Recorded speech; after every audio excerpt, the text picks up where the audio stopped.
Eh bien on dirait que depuis la dernière vidéo, il y a eu des changements par rapport à mes prédictions, et l'histoire que tout le monde savait qu'elle se redéroulerait, mais doutait qu'elle arrive un jour, a finalement eu lieu. Checo s'est donc fait virer de chez Red Bull il y a quelques jours, et comme on pouvait s'y attendre malgré une petite saison un peu compliquée pour le joueur mexicain, c'était une éventualité que beaucoup attendaient, mais dont personne ne pouvait être sûr malgré les performances catastrophiques quand même de Pérez tout au long de la saison 2024. C'est une période assez excitante pour l'équipe Red Bull, qui regorge de talent dans son vivier de jeunes pilotes, mais s'apprête-t-elle à prendre une décision désastreuse? Aujourd'hui, on va examiner le départ de Pérez et comment il s'apprête à commettre la même erreur qu'il répète sans cesse, alors restez avec nous. Avant de continuer cette vidéo, n'hésitez pas à vous abonner, à mettre un petit pouce bleu, à mettre un commentaire, et comme la dernière vidéo, j'avais fait une petite prédiction sur Yuki Tsunoda et que finalement ça s'est soldé par autre chose, on va analyser maintenant cette nouvelle news tous ensemble. Alors, c'est parti. Commençons par Pérez et son départ de chez Red Bull. L'ancien champion du monde, dont le contrat avec Red Bull avait été prolongé jusqu'à la fin de la saison 2026 en juin dernier, a été écarté suite à une série de résultats désastreux cette année. À 34 ans et après 14 saisons consécutives en F1, Pérez a terminé 8ème au championnat des pilotes avec un énorme écart de 285 points derrière son coéquipier, le champion des pilotes Max Verstappen. Une performance terne qui a finalement coupé à Red Bull un championnat de constructeurs au profit de McLaren, un résultat qui a semblé briser la patience du patron de l'équipe, Christian Horner. Pérez, qui a essentiellement été limogé malgré un communiqué poli affirmant une séparation à l'amiable, a déclaré « Je suis incroyablement reconnaissant pour ces 4 dernières années avec Red Bull Racing et pour l'opportunité de courir avec une équipe aussi extraordinaire. Piloter pour Red Bull a été une expérience inoubliable et je chérirai toujours les succès que nous avons obtenus ensemble. Nous avons battu des records, atteint des jalons remarquables et j'ai eu le privilège de rencontrer des gens incroyables en chemin. Un grand merci à chaque personne de l'équipe, de la direction, aux ingénieurs et mécaniciens, en passant par le service de restauration, la cuisine, le marketing et la communication, ainsi qu'à tous à Milton Keyes. Je vous souhaite tout le meilleur pour l'avenir. » Il ajoutait que c'était un honneur de courir aux côtés de Max Verstappen en tant que coéquipier toutes ces années et de partager leur succès. Christian Horner, directeur de l'équipe, a également loué Pérez dans l'annonce de Red Bull concernant le changement de pilote, déclarant qu'il était un joueur d'équipe extraordinaire qui manquerait beaucoup et resterait une partie précieuse de l'histoire de Red Bull. Pour être juste, Pérez a joué un rôle incroyable dans l'histoire de Red Bull. Checo, qui a rejoint l'équipe en début 2021, a été essentiel pour aider Verstappen à remporter son premier championnat du monde de F1, notamment avec une défense mémorable et vaillante contre le grand Lewis Hamilton lors de l'épreuve finale controversée du Grand Prix d'Abu Dhabi. Cet effort herculéen de Red Bull et de Pérez a permis de briser l'emprise de Mercedes sur le sport.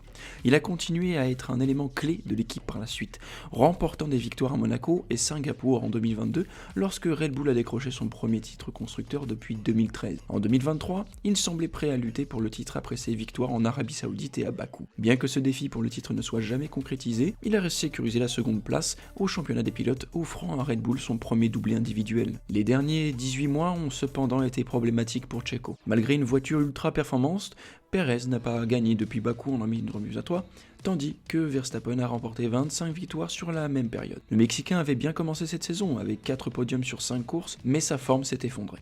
Il n'a pas terminé dans le top 6 depuis la 6ème manche à Miami en mai, et sa dernière course à domicile à Mexico s'est soldée par une humiliation, terminant dernier après une élimination dès la Q1. La décision de Red Bull de se séparer de Pérez soulève des questions sur le jugement de Christian Horner, qui avait choisi en mai de prolonger son contrat jusqu'à 2026, malgré une baisse de performance similaire en 2023. Horner avait justifié cette décision en expliquant vouloir redonner confiance à Pérez, mais cela ne s'est jamais produit. L'incapacité de Pérez à se rapprocher des performances de Verstappen a été un facteur clé dans la perte du championnat des constructeurs.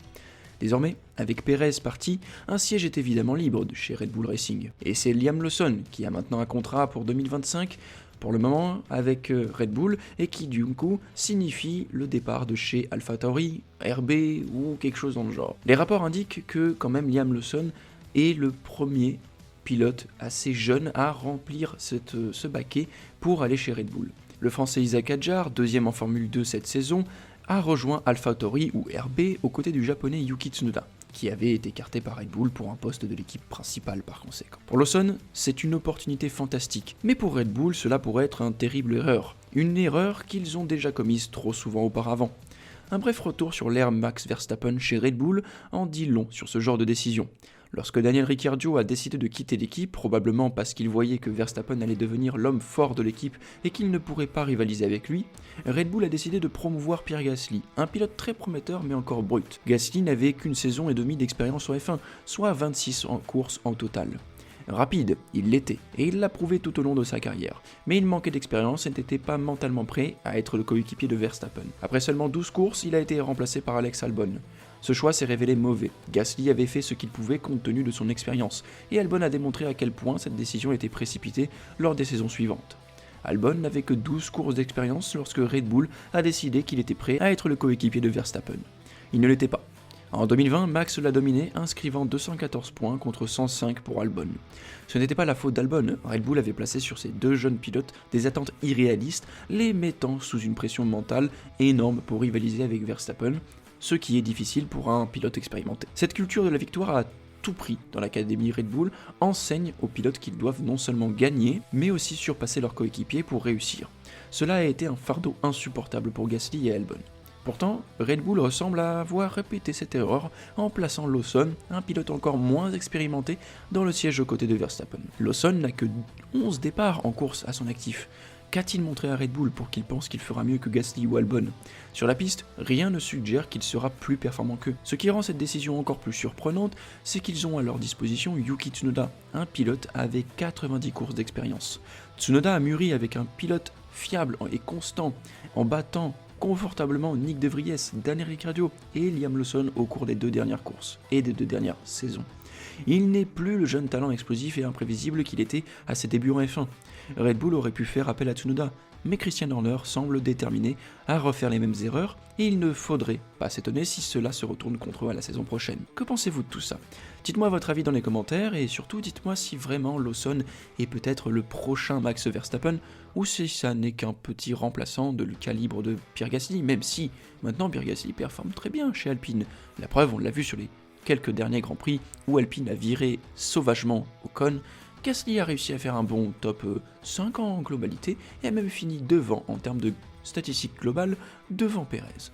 Dites-moi votre avis dans les commentaires, n'hésitez pas à vous abonner, à mettre un petit pouce bleu surtout, et à me dire si la prochaine vidéo va vous intéresser puisqu'elle concernera encore un nouveau pilote et encore un nouveau rookie dans cette saison 2025 qui s'annonce être l'une des saisons les plus palpitantes de la F1. Allez, ciao ciao.